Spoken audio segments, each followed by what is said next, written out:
할렐루야. 주님께서 재림하시는 최후의 심판날에 우리 모두에게 영광의 자리, 기쁨의 자리로 인도하기 위하여 이 땅에 오시는 우리 주님을 향하여 할렐루야 찬양대에서 찬양해 주었습니다. 찬양의 가사처럼 오시는 주님을 맞이하고 준비하고 기다리고 사모하여서 마침내 주님과 더불어 하늘의 영광을 바라보고 영생 복락길로 나아가는 우리 모두가 될 수 있기를 주의 이름으로 축원합니다. 우리 옆 사람과 한번 인사 나눕시다. 주님을 기다립시다. 지난 수요일은 대학 입학을 앞둔 고3 학생들의 시험을 치르는 수능평가 시험이 있는 날이었습니다. 그날에 우리 교회에서는 특별히 수험생을 위한, 자녀들 위한 특별 기도회가 있었습니다. 수험생들과 똑같이 그들이 시험 치는 그 시간에 우리 수험생을 위하여, 자녀들을 위하여 특별히 기도하고, 그들이 쉬는 시간에 함께 쉬고, 그들이 점심 식사 시간에 함께 식사를 나누면서 오전 8시 40분부터 5시 15분에 이르기까지 우리 모든 성도들은 수험생을 위하여, 자녀를 위하여 특별히 기도했습니다. 그날에 기도했던 대로 우리들의 자녀들의 앞길에 주님께서 함께 하셔서 주 안에서 품은 꿈을 이루고 행복한 삶을 나아갈 수 있기를 다시 한 번 더 주님의 이름으로 기원합니다. 수험생들에게 있어서 시험의 날이 있는 것처럼 우리 성도들에게 있어서도 시험의 날이 있다는 것입니다. 그 시험이 바로 주님이 심판하시는, 주님이 재림하시는 그 날인 것을 우리는 성경을 통하여 잘 알 수 있습니다. 성도들에게 있어서 최후의 시험, 가장 중요한 시험, 그 날이 바로 주님이 심판하는 날, 주님이 재림하는 날입니다. 주님이 재림하실 때 어떠한 사람은 주님으로부터 칭찬받고 영생 복락길로 나아가는 인생길이 있는가 하면은 주님으로부터 책망받고 또한 영원한 영불로 지옥으로 떨을 수밖에 없는 그런 인생도 있다는 것을 성경은 말씀하고 있습니다. 그렇기 때문에 재림을 기다리는 사람이 있는가 하면은 재림이 오기를 싫어하고 또한 재림의 그날이 오기를 극구 믿지 않고 거절하는, 또 결국 재림의 그날에 주님으로부터 책망받고 멸망의 길로 떨어질 수밖에 없는 사람이 있다는 것입니다. 어떤 사람이 재림을 기다리고 어떤 사람이 재림을 기다리지 않을까요? 그것은 마치 수험생들과 다름이 없습니다. 평소에 실력을 닦고 열심히 공부하고 땀을 흘리고 노력한 학생들은, 실력이 갖춰진 학생들은 시험의 날이야말로 기쁨의 날입니다. 자기가 인정받는 순간입니다. 자기의 실력을 발휘할 수 있는 날입니다. 그렇기 때문에 그 시험의 날이 기다려지고 그 시험, 그 순간순간이 기쁨의 자리라는 것입니다. 그러나 수험생 중에는 공부를 하지 않고 또한 준비하지 않은 학생들은 시험 날짜가 다가오는 것이 두려울 수밖에 없습니다. 시험 시간, 그 시간이 바로 고통의 시간이요, 절망의 시간입니다. 어쩔 수 없이 시험을 봐야 하는 그 고통의 자리를 보낼 수밖에 없고 인생의 앞길에 어둠이 자리 잡을 수밖에 없다는 것을 우리는 잘 알 수 있습니다.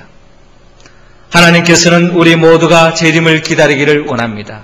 어떤 사람이 재림을 기다릴까요? 그것은 바로 주님이 말씀하신 대로 주님의 재림을 기다리고 준비하고 깨어서 기도하는 사람은 주님이 언제 어느 순간에 오더라도 그날을 기다릴 수밖에 없고, 그날이 오면은 준비된 사람은 바로 그날은 주님으로부터 인정받는 날이요, 주님으로부터 칭찬받는 날이요, 이 세상의 모든 고통과 질고로부터 벗어나 영원한 행복으로 나아가는 날이기 때문에 그날이 기다릴 수밖에 없다는 것입니다. 사랑하는 성도 여러분, 하나님은 우리 모두가 재림을 기다리기를 원합니다. 우리 모두가 주님을 기다리고 준비하여서 마침내 주님이 예비해 놓으신 영광을 바라보고 영생의 길로 나아가기를 원합니다. 그렇다면 우리는 어떻게 주님을 준비하고 기다려야 할까요? 첫 번째로 하나님은 오늘 본문 24절에서 27절을 통하여 재림을 소망하라 라고 말씀하고 있습니다.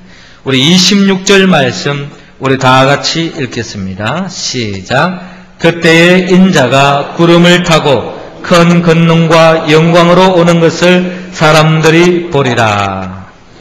저를 한번 따라 하시기 바랍니다. 재림을 소망합시다. 마지막 때 성도들이 예수님의 재림을 소망해야 할 이유는 그때에는 바로 혼돈의 시대요, 환난의 시대요, 고통의 시대라는 것입니다. 모든 사람들이 마지막 때는 그 환난과 그 역경과 고통 속에서 절망할 수밖에 없는 것이 삶의 자리입니다. 절망은 죽음에 이르게 하는 병입니다.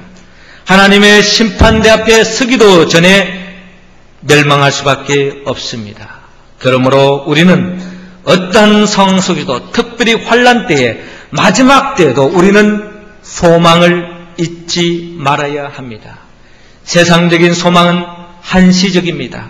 그러므로 우리는 예수 그리스도의 재림은 영원한 소망이요 참된 소망이기에 참된 소망 주님의 재림을 우리의 소망 가운데 품을 때야만이 우리는 그 환난 때에 역경을 이겨나갈 수 있고 환난을 이겨나갈 수 있는 그 힘이 바로 재림의 소망을 품을 때에 가능하다는 것입니다. 2차 세계대전 무렵에 미국의 해안에서 잠수함이 사고로 침몰하게 되었습니다. 잠수함 속에는 승무원들이 얼마 남지 않는 산소 때문에 죽음을 기다리고 있었습니다. 어렵게 도착한 구조대는 쇠붙이로 잠수함 벽을 두드리기 시작했습니다. 배 안에 있는 사람들이 이 소리를 듣고 구출할 수 있느냐라고 하는 신호를 보냈습니다. 그때 구조대는 다음과 같은 신호를 다시 보냈습니다. 희망이 있다. 조금만 기다리라. 희망이 있다. 조금만 기다리라 하는 신호를 보냈습니다. 희망이 있다고 하는 이 말에 잠수한 승무원들은 희박한 산소 때문에 죽음의 고통이 몰려왔지만 그래도 절망하지 않고 그 고통의 자리를 잘 참고 견뎌서 마침내 구출을 받게 되었습니다. 19세기 스위스의 변정법 신학자 에밀 브룬너는 그가 말하기를 폐에 산소가 필요한 것처럼 인간에게는 희망이 필요하다라고 역설한 바가 있습니다. 희망, 즉 소망이야말로 인간을 살아가게 하고 인간을 살아가게 하는 그 힘이 바로 소망에 있으며 소망을 품는 자만이 살아남을 수 있다고 증거하고 있습니다. 세상에 있는 희망이라고 하는 것은 한시적이요 일시적일 수밖에 없습니다.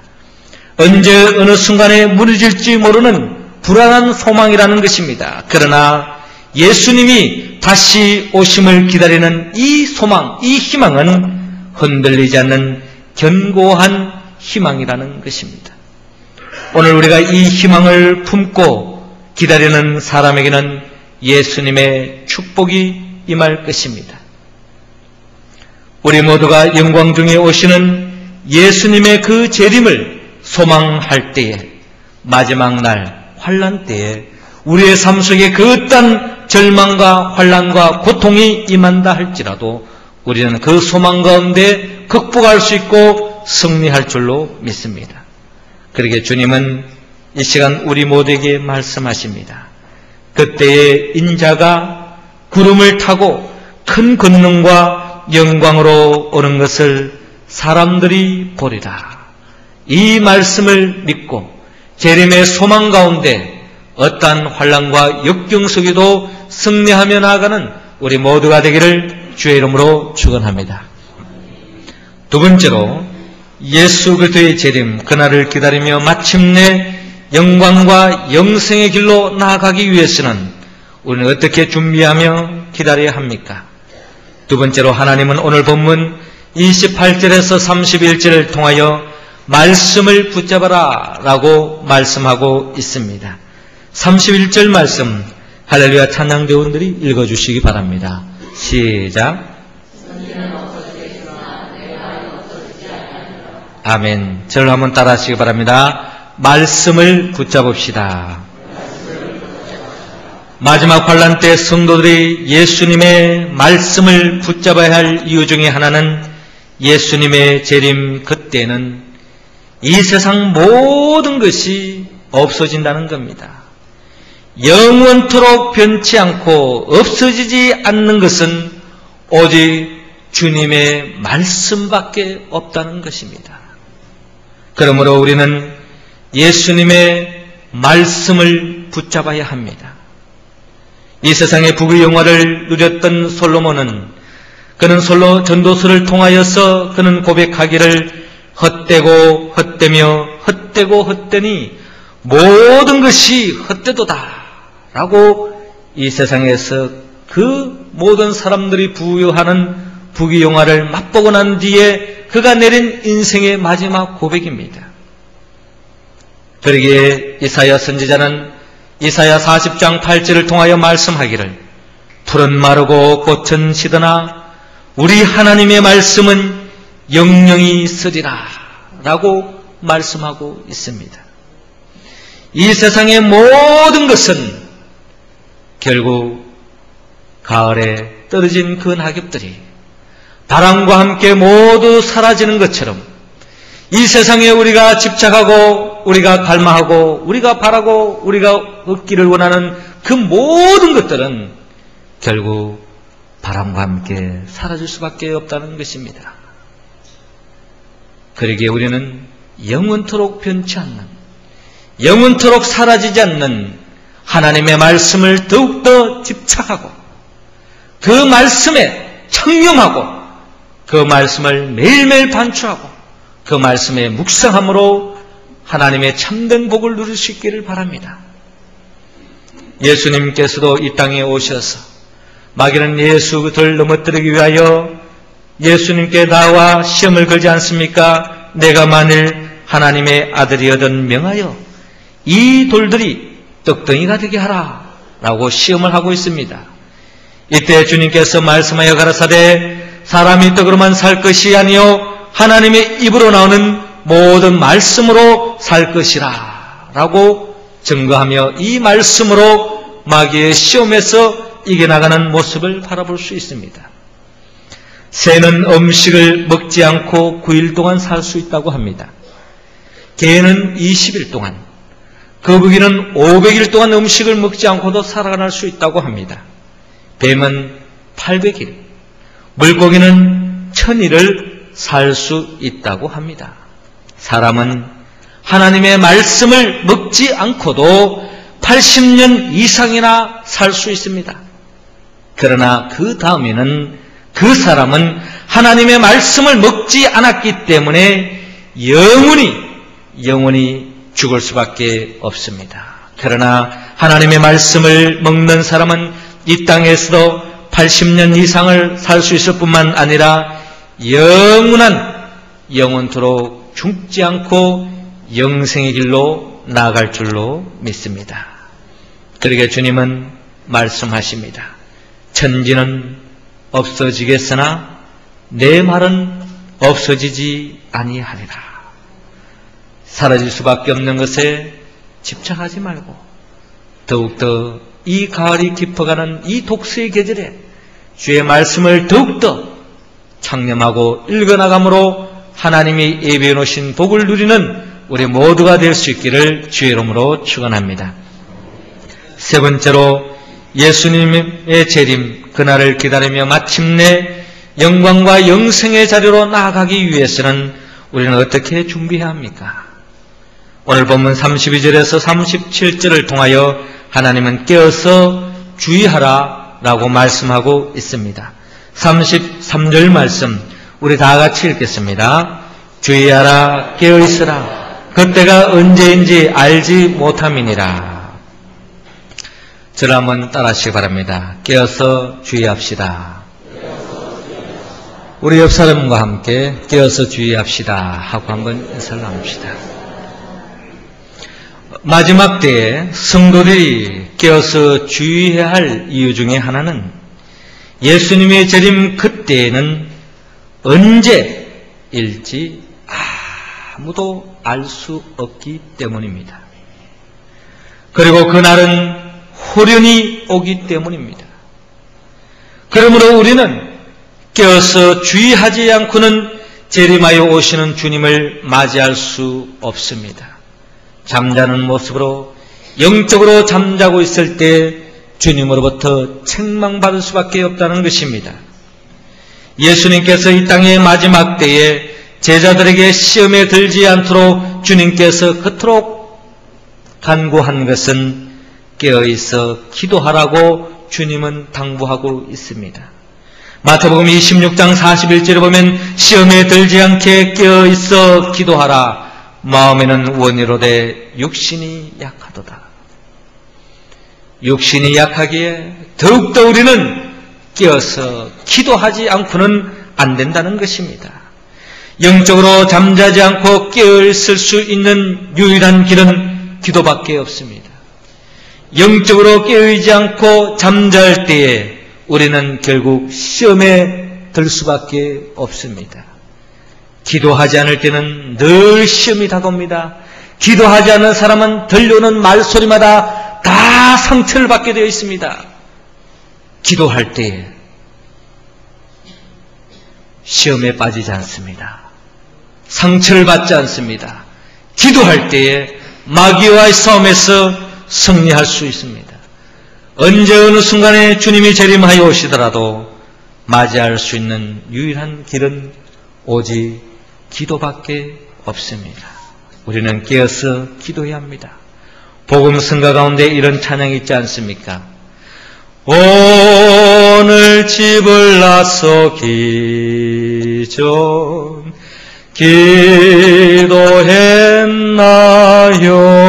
기도했나요? 오늘 받을 은총 위에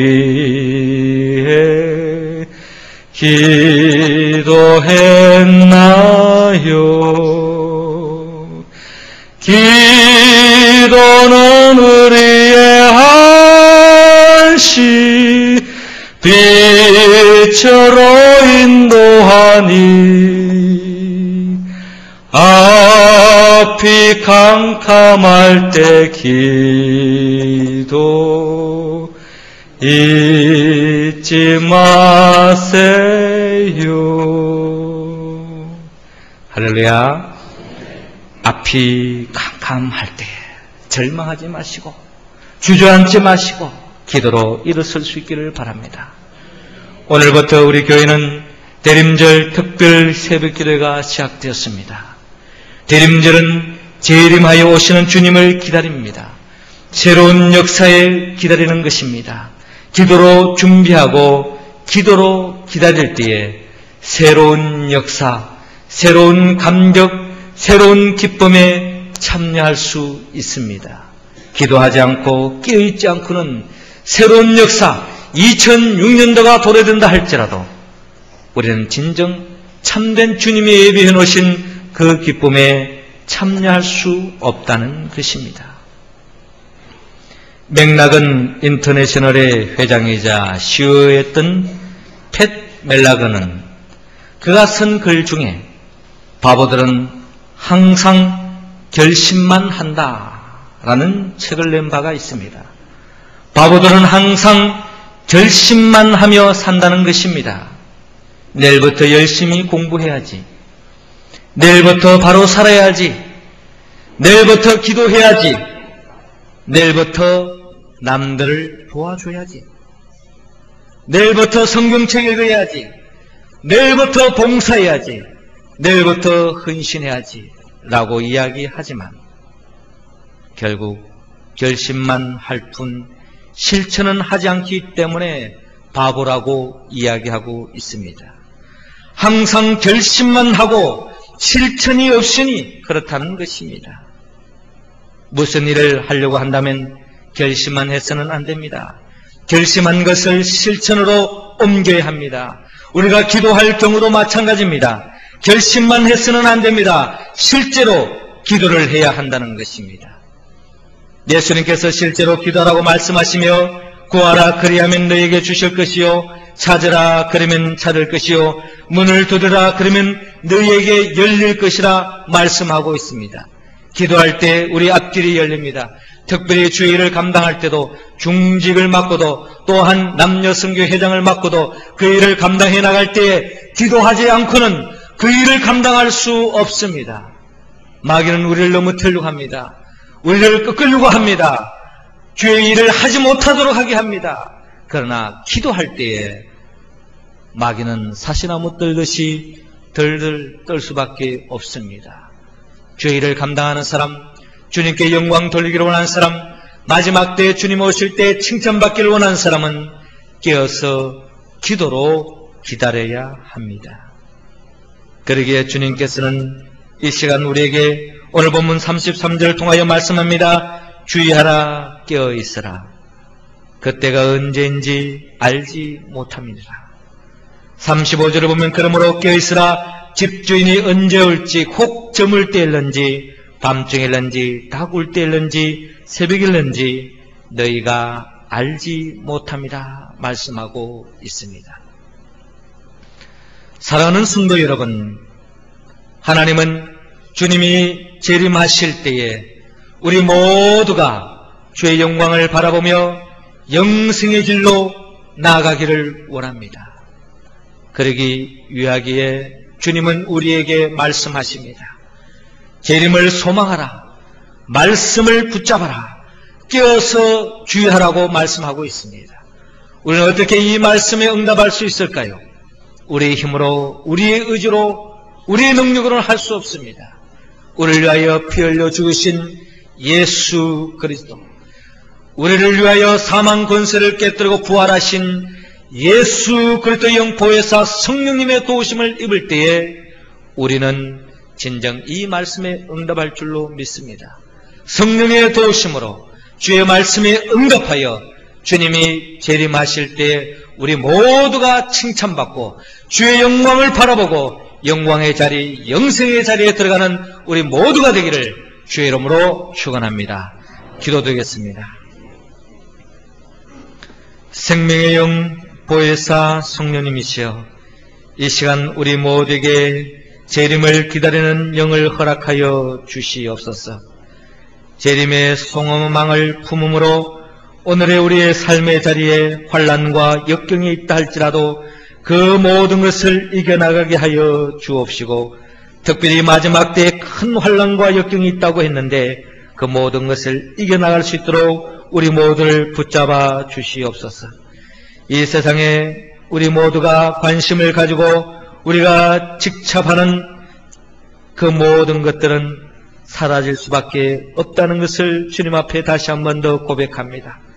사라질 것을 우리가 투자하지 말고 영원토록 변치 않는, 영원토록 붙잡을 수 있는 하나님의 말씀을 붙잡고 나가는 우리의 인생길이 되어지게 하여 주옵시고, 기도로 늘 깨어서 주의함으로 주님께 영광 돌리고 특별히 주님의 재림하실 때에 우리가 기쁨으로 맞이하며 주님께 영광 돌리며 나아가는 우리 모두가 될 수 있도록 인도하여 주시옵소서.